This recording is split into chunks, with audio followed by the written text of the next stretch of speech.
구속영장 청구서에선 윤 대통령이 휴대전화를 교체하고 텔레그램 앱을 탈퇴해 증거인멸 우려가 크다고 봤습니다.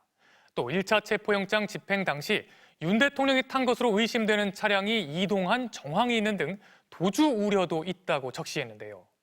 증거인멸과 도주 우려, 구속영장 발부의 핵심 사유죠. 이어서 유서영 기자가 보도합니다.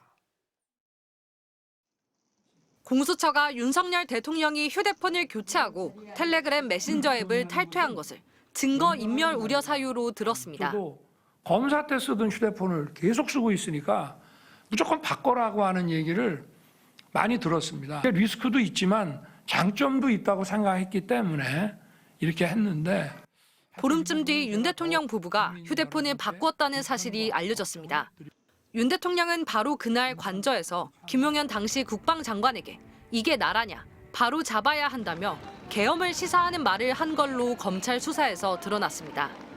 그러자 김 전 장관은 비상계엄 선포문과 계엄 포고령 초안을 준비하기로 결심한 걸로 조사됐습니다.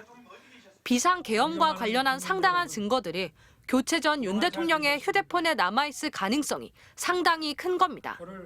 하지만 공수처나 다른 수사기관도 아직 이 휴대폰을 확보하지 못했습니다. 공수처는 도주 우려도 있다고 강조했습니다.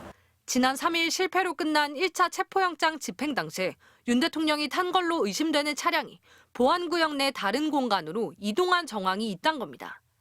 2차 체포영장 집행 때는 윤 대통령이 쓰는 비화폰은 기지국 위치 조회가 어려워 어디 있는지 파악하기 어렵다고 수색 영장에도 적시했습니다. 또 세 차례 출석 요구와 체포영장 집행에 윤 대통령이 불응한 것도 도주 우려 가능성을 높인다는 게 공수처 판단입니다. 반면 윤 대통령 측은 현직 대통령 신분이라는 걸 강조하며 도주나 증거인멸 우려가 없다고 주장할 걸로 보입니다. MBC 뉴스 유서영입니다.